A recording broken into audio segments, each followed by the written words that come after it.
Yo, welcome back to the channel, man. Before we even get started, all praise to the Most High. Today, we got the man who found the infinite cash hack. Once again, we're watching and taking notes. Let's get right into it. May 2011 at midnight. Dan Saunders is watching police lights through his five-star hotel window. His hands won't stop shaking. 4 months ago, he was a broke bartender in small town in Australia. Then he found an ATM with a glitch. Not a small glitch, an infinite money glitch. Must be nice. Every night at exactly 1 a.m., the banking system goes blind and he can hack it. Dan's stolen $1.6 million. Cash, private jets to Bali, champagne that costs more than cars, but tonight the lights outside aren't going away. The sirens are getting louder. Bro, just because y'all get the money and y'all make the money don't mean you gotta. I mean, they probably got in the back of their head like, I'm gonna get arrested for this or whatever. I don't know who does a crime that you feel like you know you're gonna get arrested for, but just because you got the money, bro, don't mean you got to go do all that extravagant stuff, bro. Go put that money up somewhere where can't nobody find it, can't nobody touch it. Take at least half. Can't nobody find it, can't nobody touch it. You know what I'm saying? Someone's at the door. But how did a regular guy hack the banking system to withdraw infinite cash? Start investing in How stuff. long can he get away with it before the bill comes due?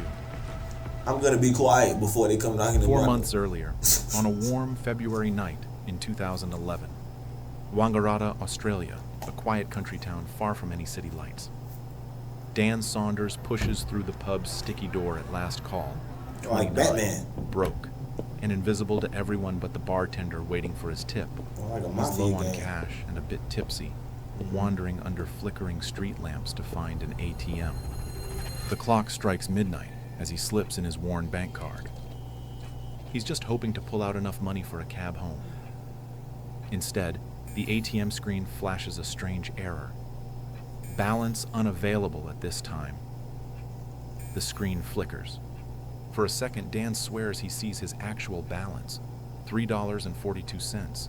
Then it's gone. It'd be like that. Dan furrows his brow. That's odd. He knows he barely has any money in his savings account, just a few dollars. But this message isn't a typical insufficient funds warning. The beer makes him bold enough to try something stupid. He flips through the ATM's menu and attempts to transfer $200 from his credit account to his empty savings account. If it works, maybe he can then withdraw it. He taps confirm. The machine whirs for a moment, then spits out his card with a new message. Transaction canceled. No money, no receipt, nothing.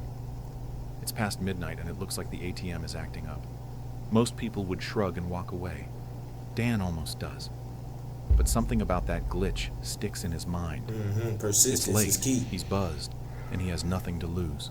He slides his card back in and this time selects withdraw $200 from the savings account that he knows is nearly empty. A soft count-clicking sound comes from inside the machine, and to his surprise, it spits out $200 in cash. He counts the bills twice. They're real. The serial numbers are different. This isn't a dream. A security camera blinks red above him. Dan freezes. Has it been recording this whole time? Dan's jaw drops.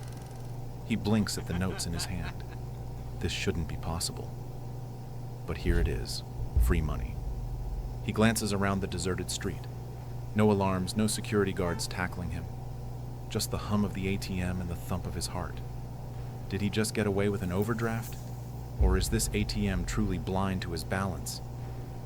Stuffing the cash in his pocket, Dan hurries back to the bar, mind racing. He buys a final round of drinks for friends, acting like nothing happened. But inside, he's buzzing. Was it a fluke? A bank error? Would it work again? On the walk home, he can't resist testing the machine once more. The town is quiet, the ATM glowing in the darkness like a beacon. Dan takes a breath and inserts his card for a third time that night. He tries another transfer between accounts, $500 this time, then attempts a $500 withdrawal. The machine dispenses the cash without a hiccup. Emboldened, he goes for $600 next. More cash straight into his hand. Dan laughs out loud on the empty street, half in disbelief. It feels like he's found a cheat code to reality. Up, Alright, down, up a band or down, two. infinite cash. Facts. By the time I he wish. finally heads home, His wallet is bulging with hundreds. That's the cheat code that Castanet got. That's the cheat code that he got. Put the timer right there. I bet. Left, right, R2, L2, R1, L1. Boom! $75 million. And his mind is... Thank you for the 100 gifted. Tomorrow, the bank will know. Tomorrow, alarms will sound. Tomorrow, Dan's life ends. But tonight, he counts $300 in cash and wonders, what if tomorrow never comes and the bank never knows? Morning light slices through Dan's blinds. He rolls over groggily, half convinced the previous night was just a boozy hallucination. Surely he didn't actually pull cash out of thin air. Bro, is this AI?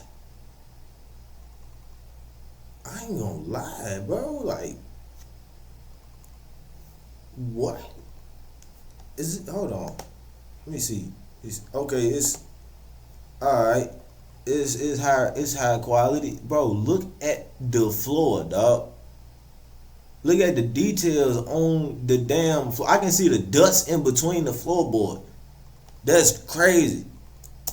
But there on his nightstand sits a fat wallet with a $2,000 that wasn't there yesterday.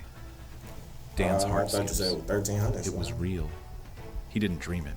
He really walked home with a small fortune. Hands trembling, he grabs his phone and calls his bank's automated hotline to check his balance. The robotic voice reads out his savings account total, -$2,000. Dan exhales. So the money came from somewhere. He's technically in the red now, but the bank hasn't shut anything down. Not yet.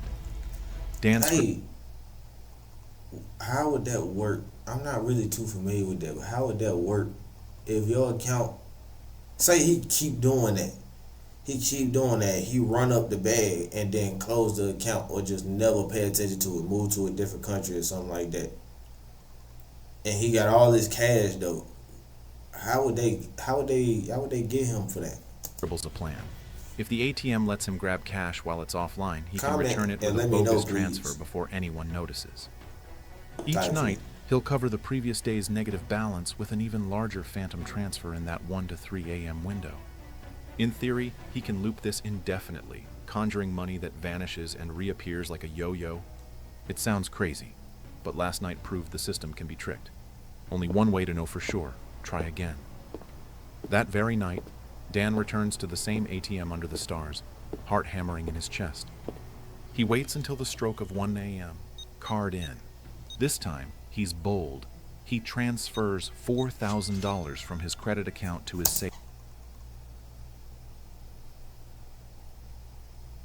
savings. A bogus move, since his credit limit is nowhere near that high. And the ATM, oblivious to reality, obliges. He then withdraws another $2,000 cash, enough to clear yesterday's debt. If his hunch is right, by tomorrow his account will be $4,000 when that fake transfer is reversed. But he can leapfrog it again with an even larger transfer. It's a leap of faith in a glitchy system, and it works. The next day, no panicked call from the bank, just a new, bigger negative balance, waiting for its own cover. So Dan pushes the envelope further. Night after night, transfer after transfer, withdrawal after withdrawal, he cooks the books in his favor. 8,000, 16,000, the phantom funds balloon. On day 12, the ATM freezes mid-transaction. For 30 seconds, Dan's card stays trapped inside. He can't breathe. Then, click, it slides out. Business as usual. Within a few weeks, Dan walks into a bank branch and nearly collapses when the teller casually mentions his savings balance. Over $1 million. On paper, he's a millionaire. Dan stares at that number. 7 figures flickering on a screen, and feels a thrill unlike anything in his life. With a few keystrokes at the right hour, he has spawned a personal money tree. Thanks. Cash growing out of pure nothing. The adrenaline is intoxicating. He feels like a caveman discovering fire. This secret, this exploit is his alone. No one is stopping him. Not the bank's fraud alerts, they haven't so much as called. Not the cops, they have no clue. Dan steps out of the bank into the sunshine, pulse thundering. He could pay off his debts, sure. But why stop there? If you found a glitch that let you print money, what would you do? Not call the damn police and tell them that it's a glitch that let me print money and get a damn bite. That's for sure. Pay your bills and go back to normal? No. Y'all ain't never gonna hear from me again. Or chase the wild possibilities it opens? Oh, man. Dan already knows his answer, and you will be surprised with it. High life. And so begins the wildest ride of Dan's life. Tripping. Over the next 5 months, he burns through money like it's going out of style. Tripping. Roughly $1.6 million in total. In 5 months. Each day brings a new jaw-dropping splurge. He charters a private jet to Bali for a weekend of luxury villas and beachside cocktails. The pilot asks how a bartender affords this. Dan's answer is practiced. Crypto. The pilot nods. Everyone believes in crypto. But at 3 a.m. in a Bali villa, Dan's phone buzzes. Unknown number. Melbourne area code. His champagne glass slips through his fingers. He books entire floors of 5-star hotels, tossing $100 tips to staff like confetti. At a downtown nightclub, Dan plunks down his black card and treats everyone in VIP to top-shelf champagne. A $50,000 night to remember. I mean, He break throws bread, parties but- where the champagne flows freely, the bar tab alone enough to buy a new car. It's not all self-indulgence either. Dan discovers that giving money away can be its own high. When a friend mentions he's struggling to pay university tuition, Dan quietly wires the full amount to settle it. He pays off another buddy's student loans without blinking. At one point, he even covers the debt of a casual acquaintance, just because he can. If you have imagination and money, you can make people's wildest dreams come true.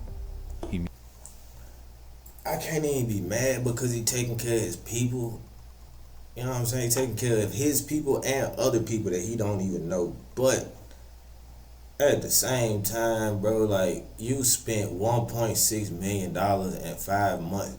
I ain't hear this man say he invested none of it. You talking about crypto? How about you go actually buy some crypto with that?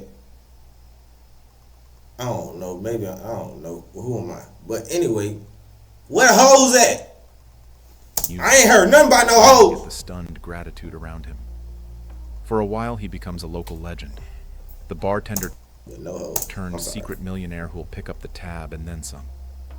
People who never knew his name suddenly remember they went to primary school together. Strangers cozy up to him, That how it sensing be. the aura of easy money. That how it be. He notices y'all. men treating him with new deference. Women who never gave him a second glance now hanging on his every word. Having money, or rather looking like you do, changes everything. Dan revels. Facts. He's living a life that feels stolen from a movie montage. Private jets, penthouse suites, VIP treatment everywhere he goes. And all of it powered by a glitch that no one else knows about. Each night, he still performs his little midnight ritual, shuffling money between phantom accounts to keep the illusion alive. It's a small price to pay for the freedom to do anything, be anyone, in the daylight.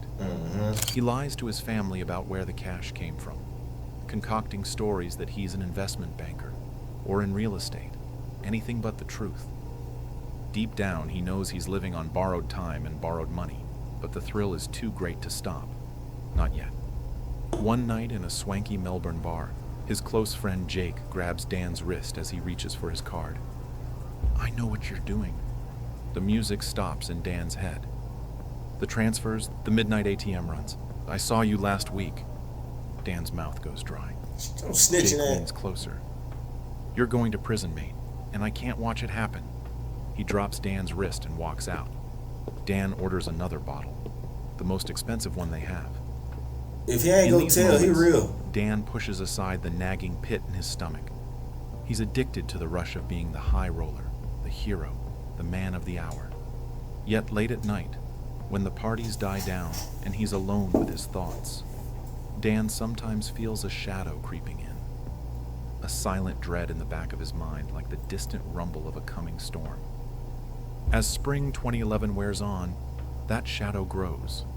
He knows, logically, that this can't go on forever. Every joyride eventually runs out of road. But how will it happen? And when? He tripping, bro.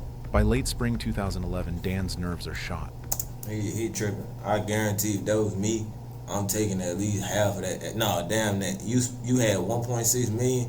I'm taking at least an M and investing it I ain't about to go too deep into it because y'all do your own research, but you ain't getting me. I promise you, you're not catching me. And even if you do catch me, even if you do, and you got to go sit down, when you get out, boy. But don't do stuff like that anyway. I don't want to be no bad influence. I ain't gonna do that. I ain't gonna do that. I ain't gonna do that. Once reveled in free money, now jumps at every shadow. Night after night, he bolts awake from the same nightmare.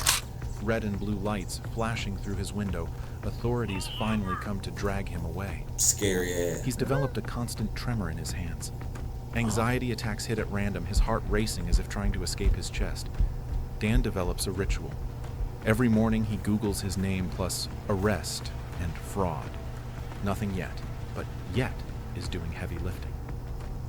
When the phone rings, he snatches it up immediately, half hoping it's someone who will end this charade. In quieter moments, he asks himself what he's become. Is the phone upside down, bro? The damn phone is upside down. Right. After a lifetime of playing by the rules, he's broken everyone, and his conscience just won't stay quiet. Meanwhile, the bank still hasn't caught on. Their fraud department calls occasionally, but only to confirm his latest outrageous expenditures. Did you spend $8,000 at a luxury hotel? They inquire. Yes, that was me, Dan. Bro, why the... Come on, bro. You doing this with the same bank that you getting the glitch from? You not at least switching? Never mind. Never mind. I don't want to be a bad influence, y'all. Checking, the rep chirps. It's absurd, almost comical. Here he is living off stolen money, and the only thing the bank says is thanks for your business. He's doing it so stupid. He's exhausted, paranoid, and deeply ashamed. In June 2011, he finally hits the brakes. Ashamed? For what? I'm looking up to the... Hey, like I said at the start of this video, all praise to the Most High. Ashamed about what? God felt like I should have this money right now, and I'm going to take it. He probably ashamed because he being stupid with it. That's what you're doing. You using the same card that you getting the money out the ATM from. You could have at least went to go open another bank account. One night, Dan skips the transfer routine and lets the system reveal the truth.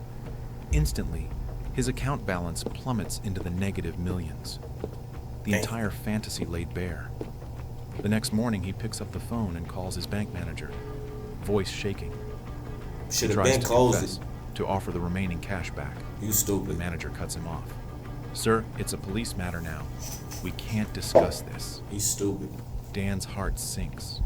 He hangs up and waits for sirens. 1 hour, then 2, then a whole anxious day. Is this a real story, bro? Because who does this, The silence that follows is deafening. The silence stretches for days, then weeks. Dan realizes something worse than arrest. They're not coming because they're building a case. Yep. Every transaction, every withdrawal, every party documented. The real question isn't if they'll arrest him. It's how many years he'll get. And it's probably the feds. 2 years pass and still no knock at the door. Dan lives in limbo as the bank's $1.6 million phantom loss quietly lurks in their ledgers, and guilt eats him alive. Finally, unable good for 2 years. Hold on. to take the uncertainty, he forces a resolution. In 2013, Dan contacts a major newspaper and spills everything. His wild story spreads fast. The bartender who exploited a midnight ATM glitch to live like a king. He even appears on national TV to explain how he did it, effectively daring the authorities to respond. This time, they do. Police charge Dan, and at long last he finds himself in a courtroom, facing the legal consequences of his 5-month spree.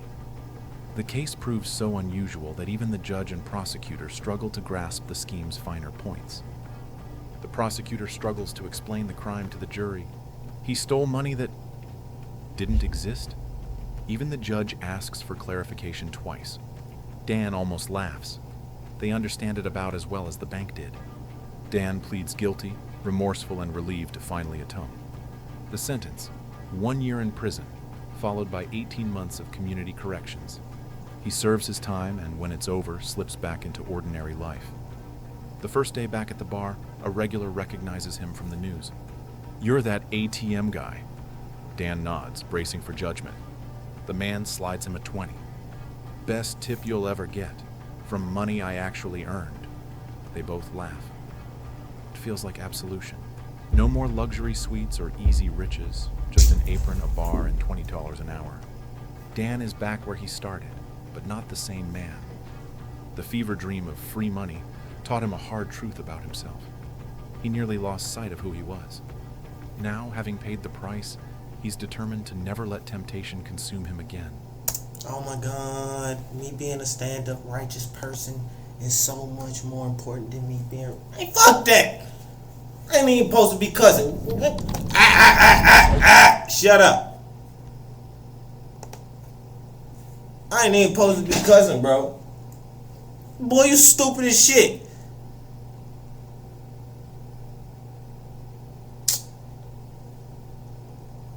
I'm gonna do some research on this later. Hold on. As a matter of fact, we're gonna do some research on this right now and see if this is real. Bartender, Dan Saunders. I ain't doing research on the goddamn thing. I'll